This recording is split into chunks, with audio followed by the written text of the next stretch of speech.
இது அஞ்சார்பட்டியில் நம்ம வந்து மாதம் ஒரு வாட்டி க்ளீன் பண்ணிக்கிட்டால் நமக்கு க்ளீனாக இருக்கும்.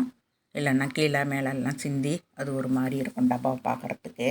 நம்ம அப்படியே ஈரக்கையோடு வைப்போம் மேலே டப்பாவில், அதுக்கெல்லாம் கொஞ்சம் பிசு பிசுன்னு இருக்கும். நான் அதனால் மாதம் ஒரு வாட்டி கழுவிட்டு நல்லா காய வைக்க முடியாது பிளாட்லலாம் இருக்கும்போது.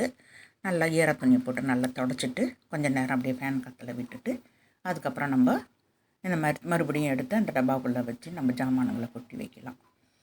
வெயில் இருந்தால் வெயிலில் வைக்கலாம். பிளாட்டில் இருக்கிறவங்களுக்கெல்லாம் வெயில் கிடைக்காது. நான் அதே மாதிரியே நல்லா தொடச்சி விட்டுட்டு நல்லா கழுவி தொடச்சி விட்டுட்டு கொஞ்சம் நேரம் ஃபேன் காற்றுல போட விட்டு இதுலேயே நான் தாளிக்கிறதுக்கு எல்லாத்தையும் அதுலேயே போட்டுருவேன். இதெல்லாம் மஞ்சத்தூள், மிளகாத்தூள், மல்லித்தூள் மூணும் இதுலேயே போட்டுருவேன். அப்புறம் கடுகு, ஜீரகம், மிளகு, உளுத்தம்பருப்பு அதில் ஒன்றில் இருக்குது. மிளகு வந்து தனியாக ஒரு பாட்டிலில் கொட்டி வச்சுருக்கேன். இது கூட நான் போடலை ஜீரகத்து கூட, அதனால் அது தனியாக நான் ஒரு பாட்டிலில் கொட்டி வச்சுருக்கேன். இது தனியாக இப்படியே இருக்கட்டும். இது மேலே வந்து நமக்கு தாளிக்கிறதுக்கு மிளகாய் எடுத்து வச்சுக்கலாம்.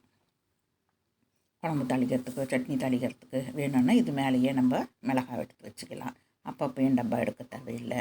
இந்த சின்ன ஸ்பூனு வந்து மஞ்சத்தூள் போடுறதுக்கு, இந்த பெரிய ஸ்பூனு நம்ம மிளகாத்தூள், மல்லித்தூள் போட்டுக்கலாம்.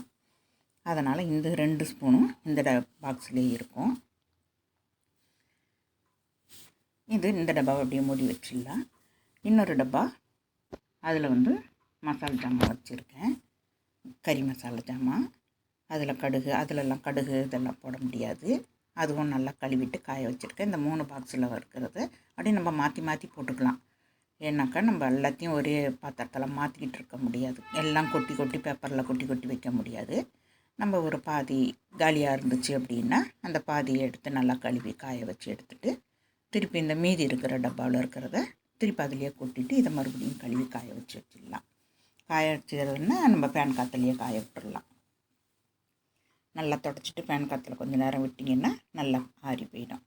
திருப்பி நான் அதில் வந்து கிராம்பு, பட்டை, ஏலக்காய், அன்னாச்சிப்பூ, ஜாதிபத்திரி,